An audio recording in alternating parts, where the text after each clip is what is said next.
अच्छा भैया गौर करें, हम व्यास किशुन छैला जादव, जिला सिवान बिहार, आज अपना पूरा मंडली के साथ में लाइव कुशवाहा लाइव रिकॉर्डिंग में हम हाजिर बनी। हमारा से गावे बजावे में चाहे सजिंदा लोग से कोनो प्रकार की गलती हो जाओ, त्रुटि हो जाओ बजावे में, इसे जानते बनी कि माई के पेट में से सीख के ना आवेला। अरे वो सब गार्जियन है तो वो सब के सामने हमनी के गावे बजावे के सीखत नहीं सन। कोनो त्रुटि हो जाई तो घर के भाई भतीजा समझ कर वो सब क्षमा करो। जगन हर एक प्रसंग करे वो सब हमरा के प्यार दुलार आशीर्वाद दिले। आज फिर हम अपना चैनल पर ई प्रसंग रुआ सब के बीच में भेजले बनी। आशा ना हमारा पूर्ण विश्वास बा कि रुआ सब के पसंद आई। आज सुन के रुआ सब आशीर्वाद देम। आज के प्रसंग रुआ सब के सुनावत नहीं कि विश्वकर्मा भगवान के ये धरती पर कब से पूजा होला। विश्वकर्मा भगवान के शिल्प कला के ज्ञान कहाँ से मिलल। आ विश्वकर्मा भगवान केकर उहा के लड़का हो। अनेकों पुराण बा, अनेक पुराण के अलग अलग कथा बा। तो एगो हम पुराण के कथा रुआ सबके सुनावत नहीं कि विश्वकर्मा जी के जन्म, विश्वकर्मा जी केकर लड़का है आ शिल्प कला के ज्ञान उहा के कहाँ से मिलल। पूर्व काल के बात है भैया,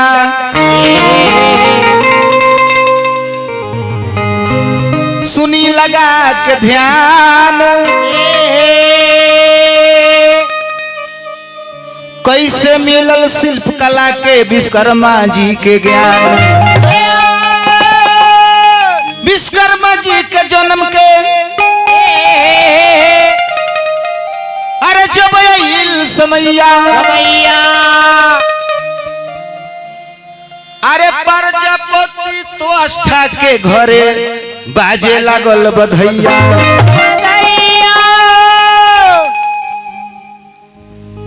प्रजापति तो आस्था जी के घरे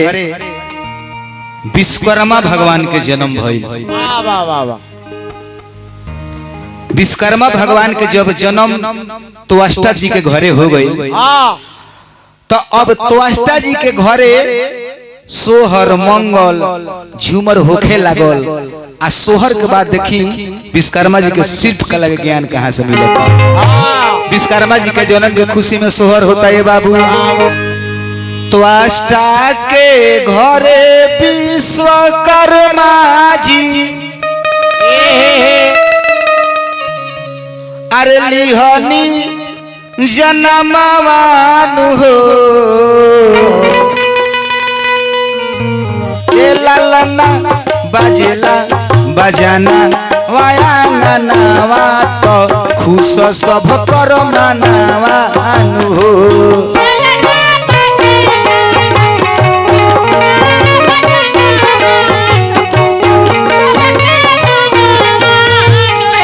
ए जयराम भाई,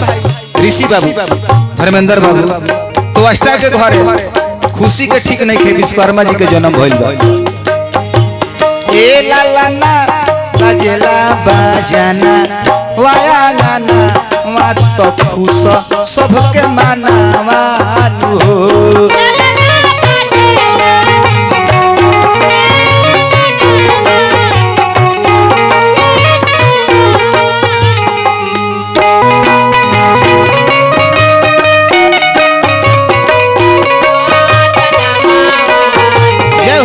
विश्वकर्मा भगवान सब पर कृपा करी रउरा। ट्रक चलावेला, बस चलावेला, टेम्पू चलावेला, साउंड बजावेला, सब पर रउरा कृपा करी।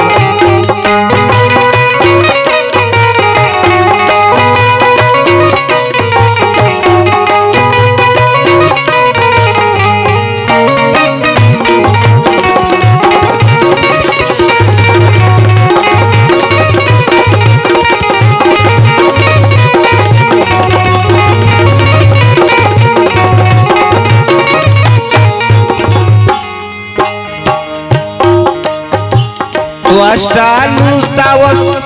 अनधनावा तयौरी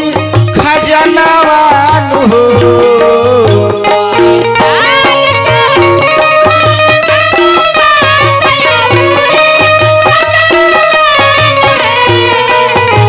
तो अष्टा लुटाव तारे धनावा तो औरी खजनावा हो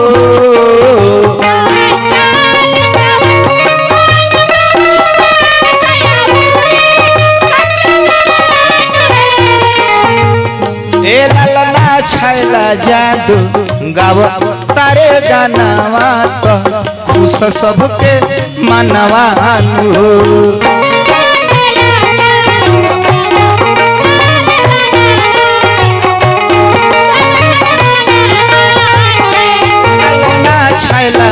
जादू गावा तारे गानावा तो खुश सबके मनावा हो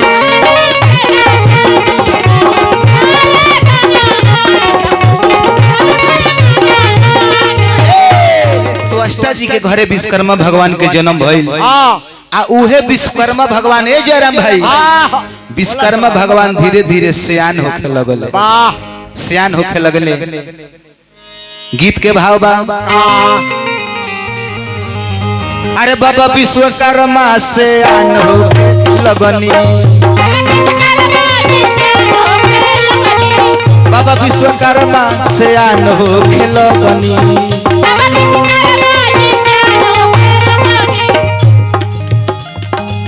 बाबा विश्वकर्मा से आन हो लगनी विश्वकर्मा सयान हो खेलगनी अपन पराया उ सब चिन्हे लगनी अपन पराया उ सब चिन्हे लगनी अपन पराया उ सब चिन्हे लगनी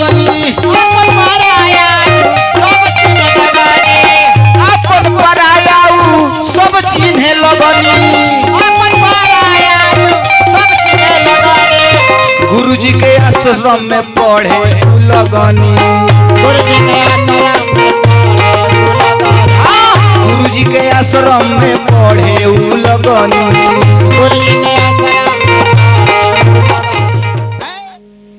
समय आई विश्वकर्मा भगवान के उपनयन संस्कार भइल जौन विधि होला जन्म के बाद विधि भई दुर्गा बाबू अब सब विधि भइला के बाद से विश्वकर्मा भगवान अपना गुरु जी के आश्रम में जाके वहां के पढ़े लगनी तो पहले के समय में जयराम भाई लोग गुरु जी के आश्रम में जाके पढ़े गुरु के महत्व लोग बूझे स्कूल में वो सब देखले बनी एके ड्रेस लड़का लोग के पहनावल जाला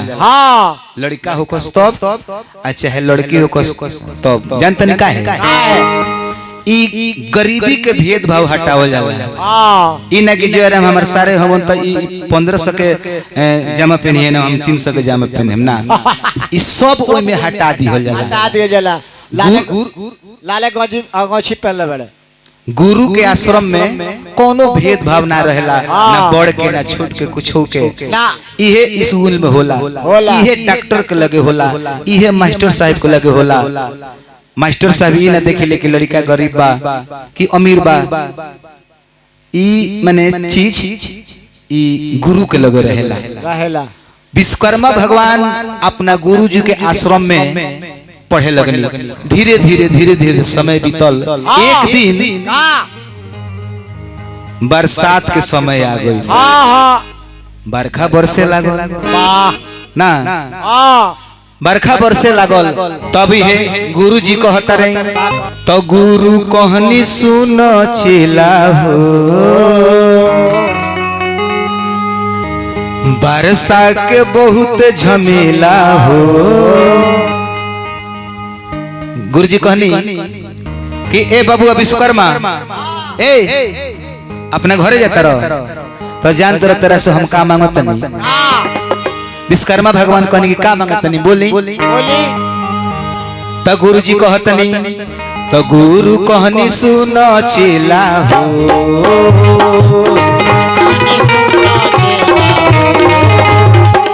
बरसा के बहुत झमेला हो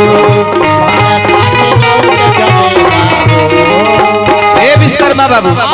जानते रहो आ देखत रहे मड़ई टाटी बाबू आ जब पानी बरसता नु तो इतना दिन पढ़ल हो देखला कितना वजन होत रहल बरसा के बहुत झमेला हो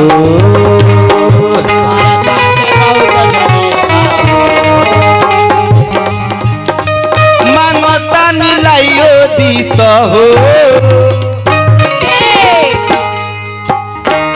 एगो पारसा ला बनाइयो दीत लाके पहुँचाइयो दीत हो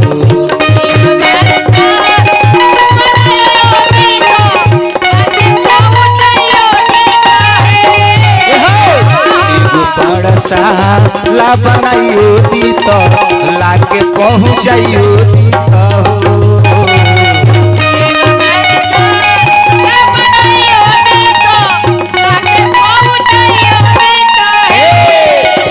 ए बाबू विश्वकर्मा जी अपने गुरु जी के बतिया सुनतनी कि गुरु जी हमारे से पाठशाला मांगतनी पुराण में लिखल बा। विश्वकर्मा जी जाए लगे आ तब तक ले गुरु जी के पत्नी महतारी के समान हो वो कहल के बाबू विश्वकर्मा घरे जाता रह तो सुनत तरह से हम चीज मांगतनी गुरु जी के पत्नी कहली लेके अइह चोली हो गुरु जी के पत्नी कहली बनाई दी तो चोली हो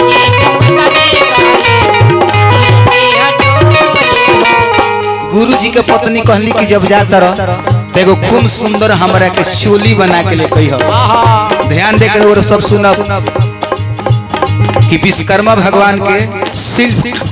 कला के ज्ञान कहाँ से मिलल आ तब तक ले विश्वकर्मा जी जब आगे बढ़न तो गुरु जी के लड़का कहले के विश्वकर्मा जब घर ही जाता रह आ पिताजी के समान तारा ले आवे के बा माता जी के समान तारा ले आवे के बा तो एगो हमहू तरह से समान मांगत ए ऋषि बाबू जयराम भाई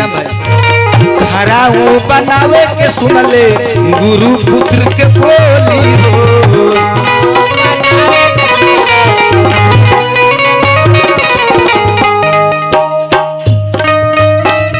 मांगता नीलाइयो दीत हो एगो पारसा ला बनाइयो दीत लाके पहुँचाइयो दीत हो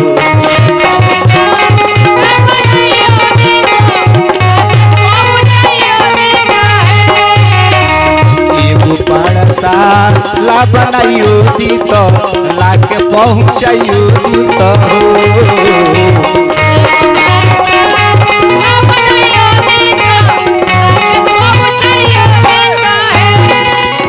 गुरु जी कहले ए बाबू विश्वकर्मा एगो हमरे के खूब बढ़िया पाठशाला बना दी बना दो आ एगो खूब बढ़िया आ गुरु जी के पत्नी कहनी कि हमरे के एगो खूब बढ़िया चोली बना दी हो आ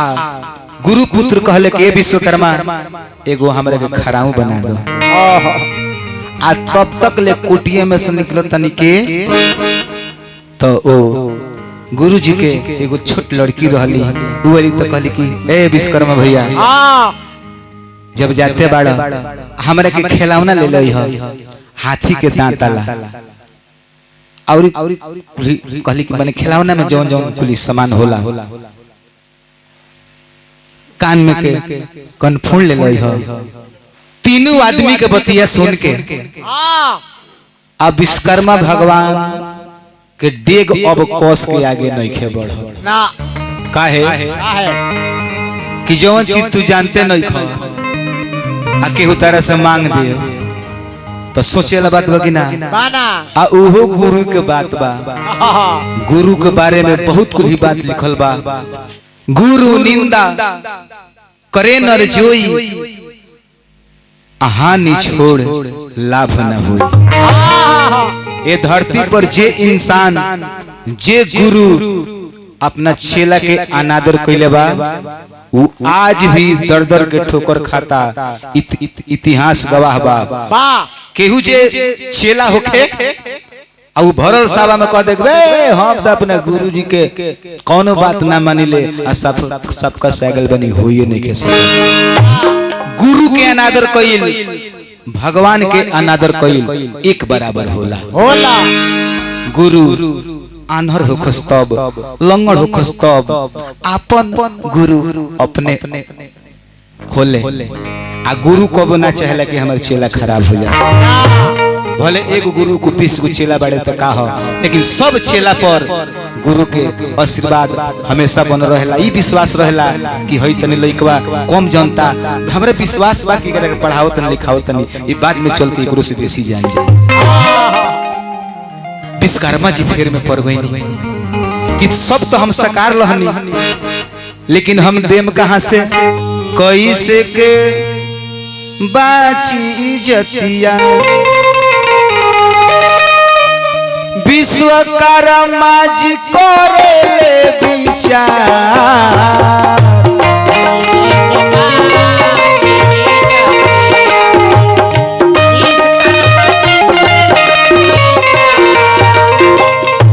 कैसे के बाची इज्जतिया विश्वकर्मा जी करे विचार।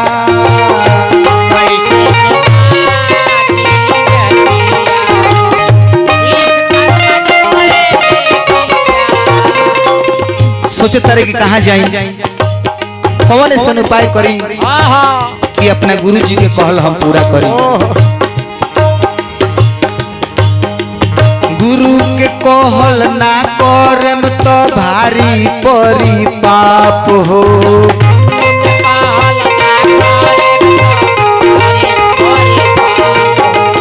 गुरु के कहल ना करम तो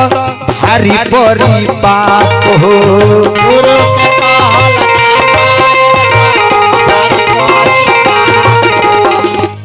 कहाँ जाई का हम करी के कर करी जाप हो।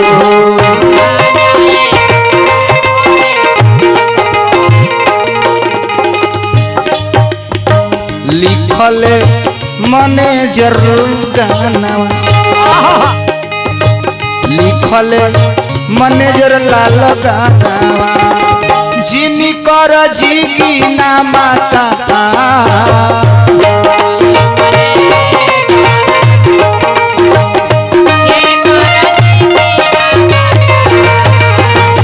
गावतारे छायला जादू गाना,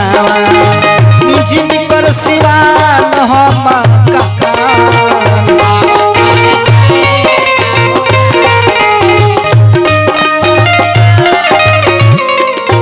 विश्वकर्मा भगवान धीरे धीरे धीरे धीरे जा रहल बाड़े। जंगल के रास्ता बा, नीचे कंकड़ गड़ता, कीट गड़तावे। आ मन में सोचत रहे कि का हम करी, कहाँ से हम ज्ञान हमरा मिल जाओ कि हम अपना गुरु के गुरुआइन के गुरु भाई के बहन के ले जाके हम दे दी। वही जंगल में तपस्वी एगो अरे दे दहनी दिखाई आ गुरु के आज्ञा के पालन करी, कौन राह दी बताई। जंगलवा में जब कुछ दूर विश्वकर्मा भगवान गईनी तो एगो तपसी लौकले। तपसी लौकले तो विश्वकर्मा भगवान हाथ जोड़ के प्रणाम कइले। तपसी कहले कि बाबू देखो तनी कि तारा चेहरा पर उदासी बा, काहे? विश्वकर्मा भगवान कहले कि देखी बाबा, अपना गुरु जी के आश्रम में से हम पढ़ के लौटल बानी। आ गुरु दक्षिणा में हम अपना गुरु जी के पणशाला देवे के बा, गुरुआइन के चोली देवे के बाटे, हमरा गुरु जी के पुत्र बड़े उनका खातिर खराऊ देवे के बाटे, हमरा गुरु जी के एगो पुत्री बड़ी यानी हमार बहन भैली उनकरा के उनको के कान में के खिलौना जौन जौन चीज कुली बा उ देवे के बा आ हमरा बुझाते नहीं कि हम का करी तो तपसी कहले कि का फेर में पड़ल बड़ा तपसी कहले कि वो काम करो चलो हम चलो तनी काशी में आज ये भोला बाबा के नाम जपेला ओकर मन के मन कामना पूर्ण होला होला कहत रे कैसे अरे चली चल ए बाबू काशी के नगरिया अरे चली चल ए बाबू काशी के नगरिया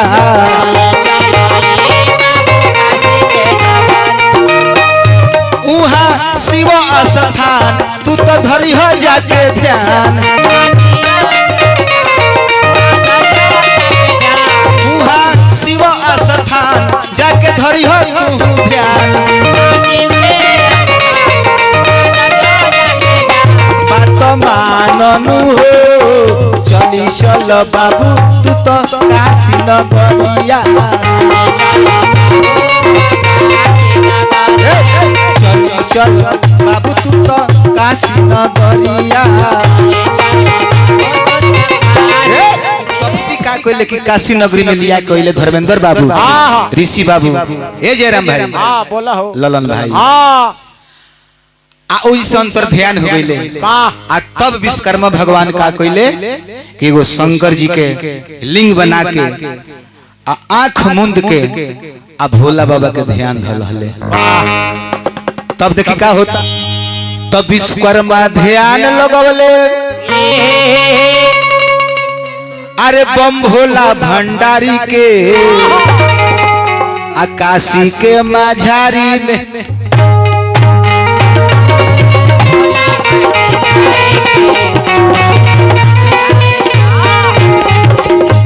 विश्वकर्मा ध्यान लगवले बम भोला भंडारी के काशी के माझारी में हरे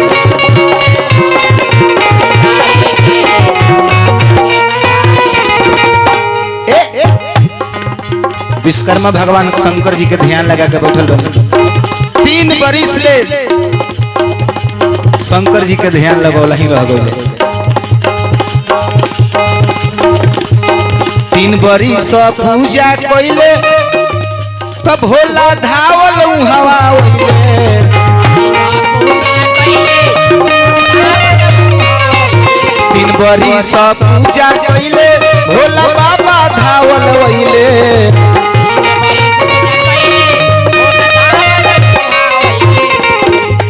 तब भोला बाबा कहनी तो बाबू का चाही तहरा लाचारी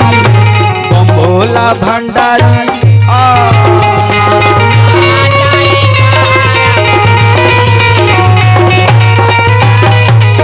ज्ञान लगवले बम भोला भंडारी के बम भोला भंडारी के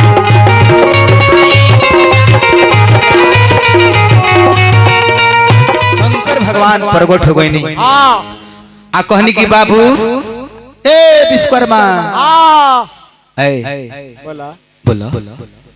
3 बरिस से तू हमर तपस्या करत रह का चाही तारा बोला बोलो विश्वकर्मा भगवान दोनों हाथ जोड़ के कहनी की ये बाबा तो हमारा ना चाही बाबा हो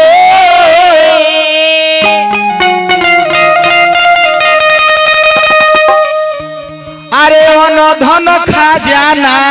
हो तो देती हमके बुद्धिया के जी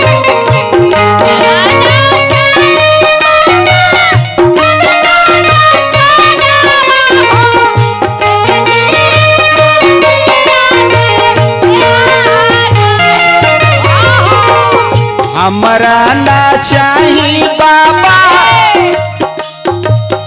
अन्न धन खजानावा हम दे दी बुद्धिया के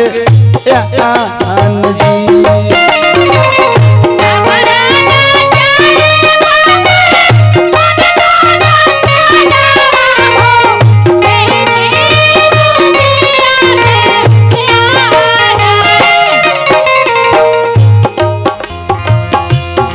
के बचानावा के पूरा कोई देती हो ये दे दी हमके बारा दान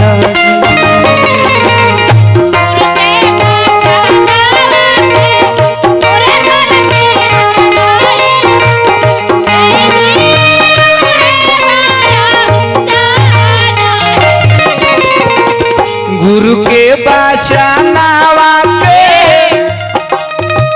पूरा कोई देती हो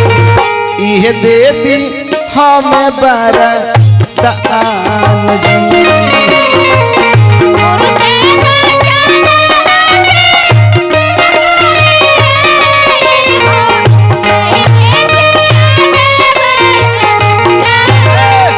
विश्वकर्मा जी कहनी कि हे भोलानाथ हमरा कुछ ना चाहिए ना हमरा के यही वरदान दे दी हम अपना गुरु के पाठशाला बना के दे आई गुरु आइन के चोली बना के दे आई आ गुरु पुत्र के खराऊ बना के दे आई आ गुरु के जिन पुत्री बाड़ी उनके कान में के फूल खिलाओ ना इस सामग्री जोन बाबे हम ले जाके दे के चले तभी है शंकर भगवान हाथ उठौनी आ कहनी कि बबुआ एवं अस्तु जा तरह का हम आशीर्वाद देता नहीं धातु पत्थर लकड़ी मड़ी रत्न फूल बाध संबंधी इत्यादि इतना के ज्ञान तरा के हम देता नहीं शिल्प कला के तरह का ज्ञान देता नहीं तू केहू के घर बनैब मंदिर के निर्माण करब लकड़ी से बनेला काम हुई उ तू बनैब पत्थर के भी शिल्प कला से मूर्ति बना सकत रह बाध यंत्र माने है जोन साज बाज तुलो बजावत तरलो बाध यंत्र और कुल मिला के तू जा तू दूसर का ब्रह्मा कहिब ये शंकर भगवान के आशीर्वाद मिलल आ विश्वकर्मा भगवान अइले आ गुरु के आश्रम में भोला बाबा के ध्यान ध के गुरु जी के पाठशाला बनौले गुरु आइन के चोली बनौले खराऊ बनौले आ गुरु के पुत्री के जौन मांग रहे कान में के फूल हाथ के दाती के खिलौना सब विश्वकर्मा भगवान बनौनी आ वही भोला बाबा के आशीर्वाद से विश्वकर्मा भगवान के शिल्प कला के ज्ञान मिलल तो ऐसे जे भी इंसान धावेला आ उहे पावेला जे सोवेला उ खोवेला ऐसे सबका सर्व सबसे कहब कि दोनों हाथ उठा के आए खाली बोल दी प्रेम से बोल दी विश्वकर्मा भगवान की जय।